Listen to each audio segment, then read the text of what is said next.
जय हिंद फ्रेंड्स। आज हम लोग बात करने वाले हैं करेंट अफेयर्स के बारे में, यानी कि ग्राफिक के बारे में कि भारत का किस मामले में कौन सा स्थान है, इसके बारे में आज हम चर्चा करने वाले हैं। तो सर्वप्रथम हम जानते हैं वर्ष 1950-51 से अब तक प्रमुख बंदरगाहों से यातायात प्रबंध में 35 गुना वृद्धि हुआ है।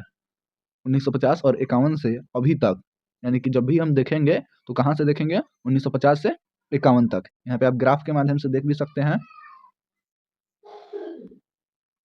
1950-51 में 19.38 टन, 60 से 61 में 33.12 टन, उसी तरह 2022 में 672.66 टन। अब यहाँ पे हम लोग रेल के बारे में चर्चा करते हैं। तो भारतीय रेल यात्रियों की संख्या में बढ़ोतरी हुई है। 1950 के 51 की दृष्टि से देखा जाए तो 6 गुना बढ़ोतरी हुई है। पहले था रेल में 1248, अभी है 8086। 2019-20 की बात है। अब यहाँ पे Vande Bharat express make India की सफलता का एक शानदार उदाहरण है। यात्रियों को बिल्कुल नए तरह की यात्रा का अनुभव मिल रहा है। कवच भी है। रेल परिचालन में सुरक्षा को बढ़ावा देने के लिए स्वदेशी ऑटोमेटिक ट्रेन प्रोटेक्शन सिस्टम, इसी को कवच द्वारा संबोधित किया गया है। तो आइए हम भारत के बारे में संदर्भ में चर्चा करते हैं कि विश्व में चावल उत्पादन में सबसे बड़ा देश तो चीन है और भारत का स्थान दूसरे नंबर पर आता है। तो हरित क्रांति जो 1960 के दशक में हुई थी, उसके बाद 1963-64 में 370 लाख टन चावल उत्पादन होता था। अभी 2021-22 में 13,002.9 टन चावल का उत्पादन होता है। 21-22 में रिकॉर्ड चावल उत्पादन पिछले 5 वर्षों की औसत उत्पादन से लगभग 131 लाख टन अधिक है। इसके बारे में हम जानते हैं। तो यहाँ पे भी सरकार का भी योगदान बहुत है। हमारे प्रधानमंत्री के साथ साथ अन्य कृषि मंत्रालय के अधीन हमारे जो देश में आर्थिक विकास में सबसे अधिक महत्वपूर्ण भूमिका निभाया तो हरित क्रांति। उसी को धीरे धीरे डेवलप करते हुए हम लोग आगे बढ़ गए। तो 1960 के दशक में जो हरित क्रांति आया था, उसके तहत बहुत सारे टेक्नोलॉजी, संकर बीज जैसे इत्यादि पौधों को किस वातावरण में किस प्रकार की कृषि की जा सकती है, इसके बारे में चर्चा हुई थी।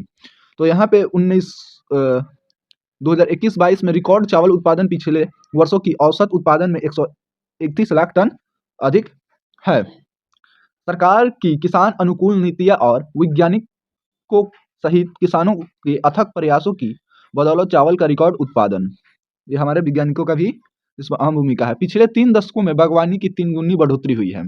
बागवानी जो होते हैं, बागवानी फसल के अंतर्गत क्या क्या आ जाते हैं, ये आप लोग कमेंट में करके हमको बतलाइएगा। ये क्वेश्चन मैं आप लोगों के लिए रखता हूँ। तो यहाँ पे 1991-92 में 106.44 मिलियन टन, 21-22 में 341.63 मिलियन टन हुआ था बागवानी। अब रेल की जो ढलाई होती है, जिसे हम लोग देहाती भाषा में बोगी बोलते हैं, बोगी या उसे टंकड़ भी बोलते हैं, तो उसे रेल माल ढलाई तेजी से बढ़ रही है। इसके बारे में आइए देखते हैं। तो राजस्व अर्जन माल, यानी कि 1950-51 में 73.2 मिलियन टन, 21-22 में 1230.9 मिलियन टन है। अब पिछले दशक में माल ढलाई में 33% से अधिक बढ़ोतरी है। भारतीय रेल ने कोविड की चुनौतियों के बावजूद, ये भारत और अन्य देशों के लिए बहुत बड़ा चुनौती था कोविड-19, इसके बावजूद भी मतलब बोगी की ढलाई अंकों में वृद्धि हुई है, रेल बोगी जिसको बोला जाता है।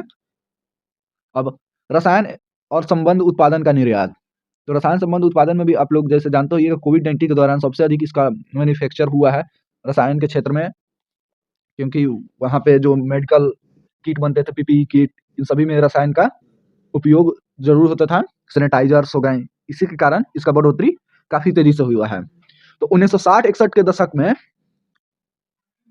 6 7 1921-22 में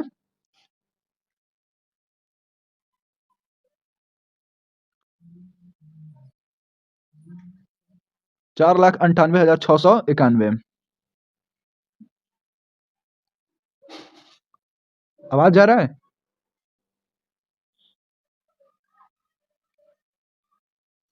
ये एक एरर आ गया था, देखते हैं। भारत का छठा सबसे बड़ा रसायन उत्पादक देश और एशिया का तीसरा सबसे बड़ा उत्पादक देश भारत है।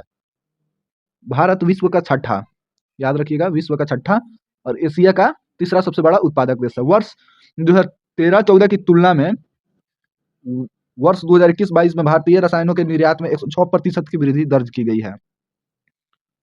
अब ये रत्न और आभूषण क्षेत्र में भारत अग्रणी है, क्योंकि यहाँ पे आप जानते होइएगा कि सभी लोगों को ग्रह शांत करवाने के लिए, यानी कि जो हमारे पौराणिक कथाओं में बताया गया है, नवग्रह उसको शांत करने के लिए, अब वस्तु विशेष की दिशा निर्देश को ठीक करने के लिए इसका उपयोग किया जाता है। बहुत सारे भी इसके काम होते हैं, जैसे मुकुट बनाने में, मुकुट बनाने में के बाद हो गया क्या बोला जाता है उसको, जो सजावट के सामान होते हैं, जो गुलदस्ता होते हैं, इन सभी में भी इसका उपयोग किया जाता है आभूषणों का। तो भारत में लगभग 3 लाख करोड़ रुपए मूल्य के रत्न और आभूषण का निर्यात किए गए हैं, जो बढ़ते हुए कामयाबी को दर्शाता है। 2021-22 का बात देख ले तो काफी अधिक से ग्राफ इसका बढ़ा है। 2010-11 2001 की अपेक्षा 2,91,481 यहाँ पे रत्न का एक्सपोर्ट हुआ है। अब सकल घरेलू उत्पादन यानी कि जीडीपी में सोने और हीरे के व्यापार से लगभग 7% योगदान है इसमें, यानी कि सकल घरेलू उत्पाद में हीरे और सोने का योगदान कितना है, 7% है। इसमें 50 लाख से अधिक लोग कार्यरत हैं। रत्न और आभूषण क्षेत्र निर्यात प्रोत्साहन के लिए मुख्य क्षेत्र है। पिछले 2 दशकों में निर्यात में लगभग 9 गुना वृद्धि हुआ है। अब यहाँ पे हम जानते हैं 1960 के दशक के बाद भारत में गेहूं के प्रति हेक्टेयर उपज की लगभग 4 गुना वृद्धि हुई है। 1960 के दशक में हरित क्रांति जो आया था, उसके बाद 1964-65 में लगभग 913 गेहूं प्रति हेक्टेयर और 2021-22 में केजी 3,464 केजी प्रति हेक्टेयर हुआ है। वर्ष 2021-22 में 316 लाख हेक्टेयर क्षेत्र में गेहूं की खेती की जा रही है। अब जो आप लोग यूपीआई करते हैं, जो स्कैनिंग का प्रोसेस है, स्कैन करते हैं और यूपीआई ट्रांजैक्शन, उसके बारे में हम जानते हैं। तो यूपीआई भारत के डिजिटल भुगतान का बदलता परिदृश्य है। अब 2016 में यह शुरू हुआ था। शुरू कब हुआ था? 2016 में शुरू हुआ था, जिसमें प्रधानमंत्री मोदी जी ने भाषण भी दिया था इसके बारे में, यूपीआई के बारे में, कि अब लोग पूछेंगे आपके मोबाइल में यूपीआई है या नहीं है, इसके बारे में हम जानते हैं। तो यूपीआई की शुरुआत तो 2016 में हुआ था, लेकिन अब देखते देखते ये काफी हद तक बढ़ गया है, इसका परसेंटेज भी काफी अधिक बढ़ गया है। तो वर्ष 2016 में यूपीआई के माध्यम से भारत में कुल डिजिटल लेन देन का 40% होता है। इसमें 338 बैंक सहयोग देते हैं, यानी कि डिजिटल लेन देन का 40% योगदान है भारत में, और इसमें 338 बैंक सहयोग देते हैं। भीम यानी कि भारत इंटरफेस फॉर मनी बैंकों के माध्यम से सीधे ई भुगतान की सुविधा के लिए 2016 में सरकार द्वारा यूपीआई को शुरू किया गया। तो आप लोग से भीम का फुल फॉर्म पूछ देगा, तो भीम का फुल फॉर्म क्या चीज होता है? Bharat interface for money.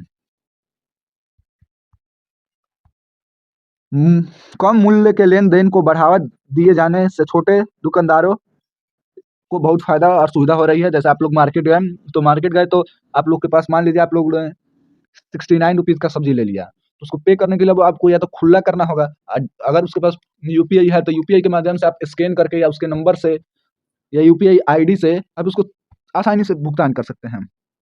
अब रेल के, ये तो हो गया है। पिछले दशक में छात्र शिक्षक अनुपात में पर्याप्त कमी आई। अब स्कूलों में शिक्षकों की संख्या में वृद्धि अच्छी शिक्षा प्रदान करने में योगदान दे रही है, तो पीटीआर में कमी शिक्षक द्वारा छात्रों पर अधिक ध्यान देने के लिए परिणाम स्वरूप शिक्षण की गुणवत्ता में सुधार किया गया है। पीटीआर का महत्व 2010-11 में 43 लाख से घटकर 2022-21 में 43 से घटकर 2022-21 में 26.3 प्राथमिक और 11-12 से 33 से घटकर 20-21 में 18.9 उच्च प्राथमिक हुए। अब यहाँ से 1950-51 के बाद तिलहन के उत्पादन में 7 गुना अधिक वृद्धि हुआ। तिलहन जो इसमें तिलहन में क्या-क्या चीज़ आ जाते हैं? तिलहन में जो तेल युक्त जो पदार्थ होते हैं, वो तिलहन में आ जाते हैं, जिससे वसा का प्राप्ति होती है। तो 1950-51 के बाद तिलहन के उत्पादन में 7 गुना वृद्धि हुआ है। तो भारत दुनिया में तिलहन के उत्पादन में चौथा सबसे बड़ा राष्ट्र है।